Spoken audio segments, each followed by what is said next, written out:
Hello and welcome to The Hearing. I'm John. And from Chicago's North Side, I'm Scotto. And before we get to this week's album, this is our last episode of the year.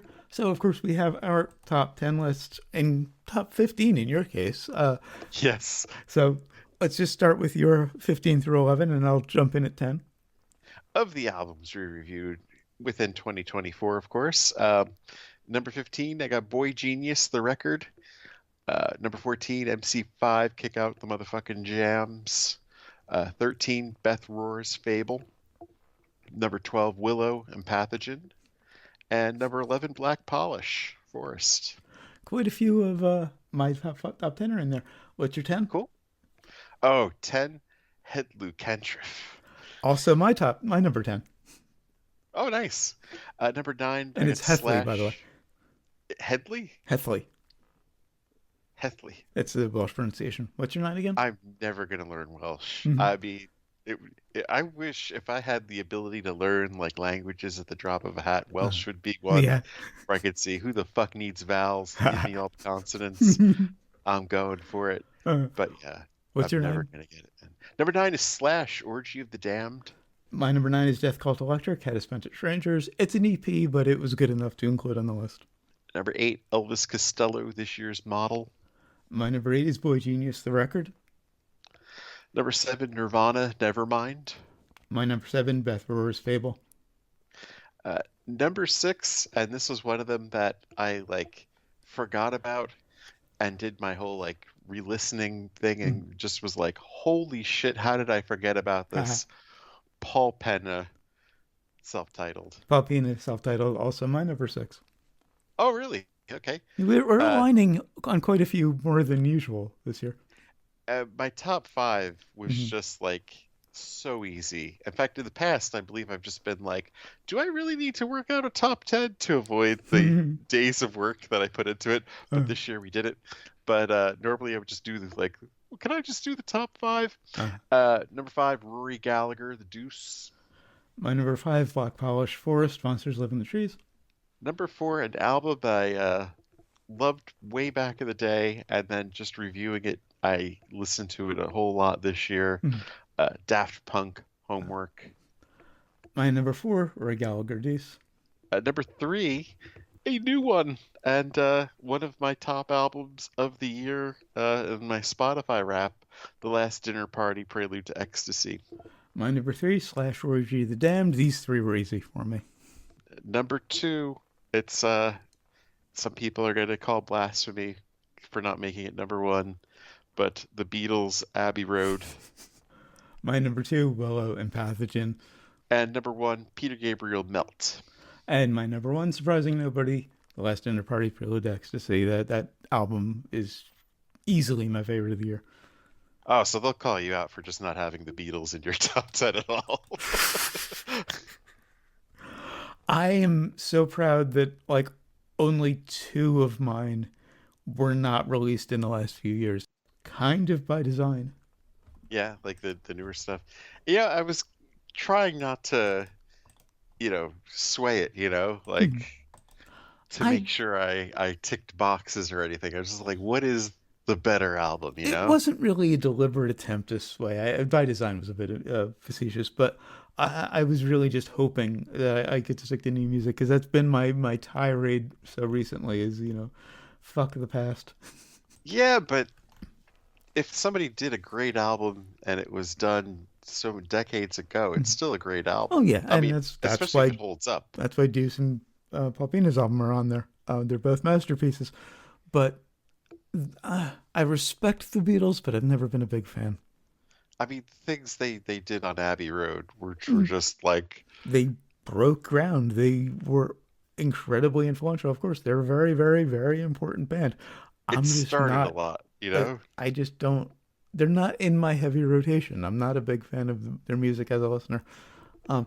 Anyway, on to this week's album, which is from 1988. Not at all intentionally the same year as last week's album. The Sane Asylum by Blind Illusion. Blind Illusion is an American thrash metal band formed in 1978 who are best known for including both Larry Lalonde and Les Claypool of Primus fame. Claypool was a founding member of the band and had left and rejoined 3 times, the third while on a break from Primus.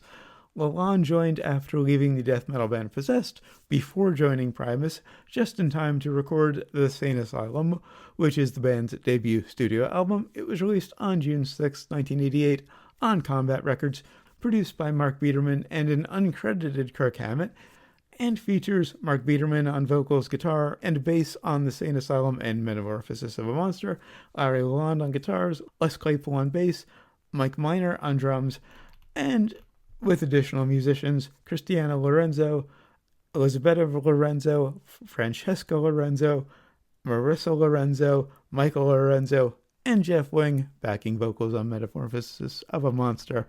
Reminder, I don't edit any songs into our reviews for copyright reasons, but on our blog at johnscotto.wordpress.com you'll find links to the Sane Asylum on Spotify and YouTube, so you can follow along if you'd like. So, wow.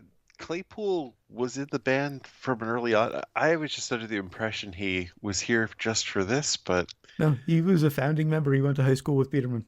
No kidding. Huh. And they have no credit for a keyboard player. They just say all those people were background vocals. Organ on that song that I'm guessing was Biederman. Yeah, that's probably a good guess. I just assumed one of those additional musicians would be a keyboard player, but the way they have it is they're just background vocals. Yeah, it's like 1 or 2 chords on an organ in one song. And I'm guessing he probably played bass because maybe it was before Les came back. Yeah. Track 1, as I said, the Sane Asylum. Love those opening harmonics. And when everything kicks in, it gets really intense. Nice syncopation in the vocals. I like the layered guitar in the B section. And those pan-spoken vocals are very fluid. It's a very Brian Johnston sort of feel, you know. Very Metallica atmosphere to the intro. We're going to be name-checking all of the big four and a number of other metal bands. But, you know, it's just an intro piece. But I like the vocal effects that they had towards the end of it. It's something I don't think Metallica ever did. Track 2, Blood Shower. Great opening riff. I like that intense groove. Like the heavy reverb on the vocals. This one to me feels a lot like Anthrax. And they were always my favorite of the big four.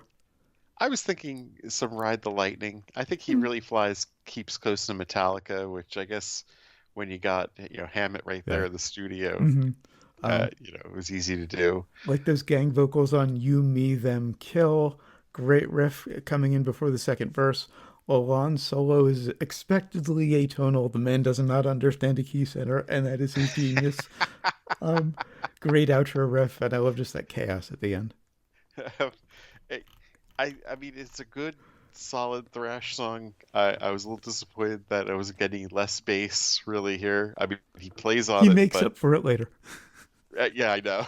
I was kind of like, oh no, where's Les? You know, are we not gonna get Les here? Am I in for a disappointment? Track 3, Vengeance Is Mine. I like the slow start into that really sudden pickup. Great sort of off-kilter headlong grooves. Unlike a lot of thrash, I can understand the lyrics. Not that that's really a good thing. It's just unusual. I think, in this one he goes pure thrash on this. A little nuance before going full on, to the intro. Yeah. But it's a great example of it. I'm not sure if this really had 5.5 minutes of song here. Lur's got a nice short solo after that first chorus. I like that chaos after the second chorus. I like some of the middle riffs and timing changes. The longer solo is insane. And I think that's Biederman. I think I can usually tell the difference. Larry Lalonde has a very distinct style, if you're at all familiar with Primus, and he does the same thing on this album. The lyrics are, of course, very Jack Black, or Megadeth in this case, I guess. Yeah. Like that distortion in the last verse on the vocal. I think if they had done more at the time, they could have been included. There could have been a big 5. Maybe, I mean, but again, I'm not hearing less in this one either, and I was like, what's going on? Next song. Now we got some less. Track 4, Death Noise. This is my pick for favorite. Oh, it's really close for me, but yeah, it's a really good one. Nice galloping groove. Great to hear Les showing off in the intro. What he's playing is just disgustingly fast. And I say that as a bass player. Yes. Yes. Like I in back in the day would refer to Les as a cartoon character come to life because of just the inhuman things he can do with a bass guitar. But hearing him play thrash and finger picking at the same speed that most humans would need to pick, it's just Now, insane what he can do. if Hammett was in the room and heard this, Uh huh.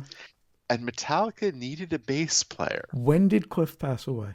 I think it was right before It this. was actually no, because I was in my senior year, '89, when But be right, Injustice came out.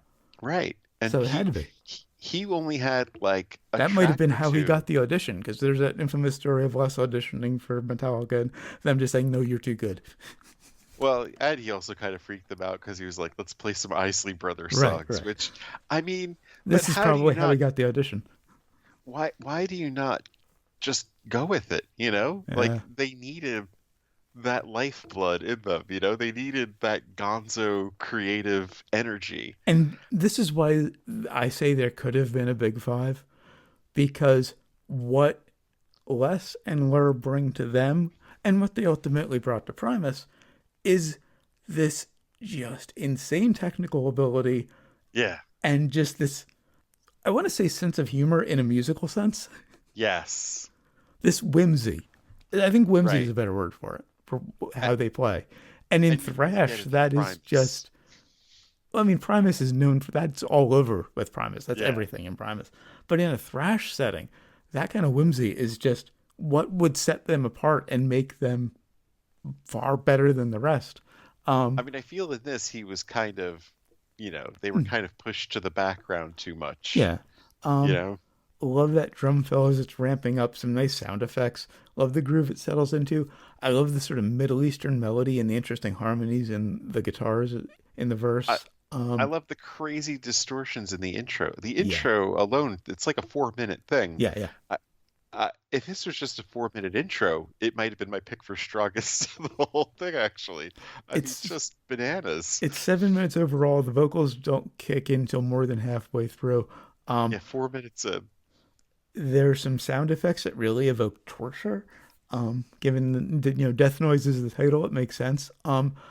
Interesting kind of muted guitar technique on that repeated pattern. I think that's her. Um, It's obvious. I mean, pre-Tom Morello yeah, DJ guitars. it's and that's got to be Lur. He's got to I could see him doing that. Love the scratches as the riff kicks in. I was Um, just picturing the Mr. Bean meme of, yeah, yeah, Tom Morello looking over his shoulder. yeah, yeah. And at the end, we get some more showing off from Les. Just amazing. I'm like, oh, now it pays off. Hmm. Track five, Kamikaze, spelled wrong. There's an I at the end. There should be an E. Um, Yeah.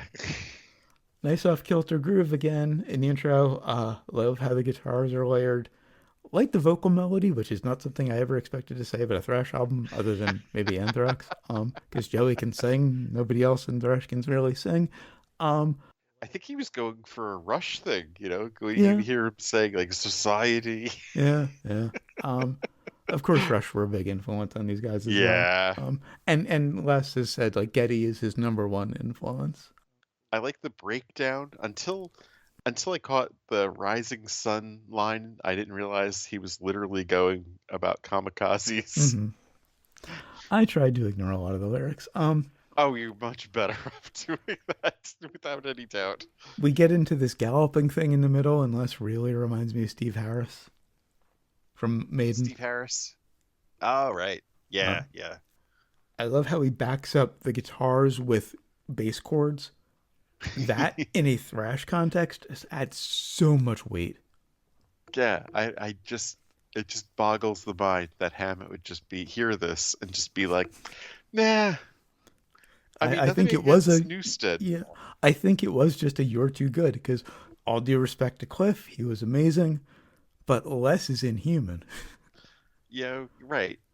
Nothing wrong with Newstead. Newstead, Yeah, I mean, Newstead's functional, solid functional bassist.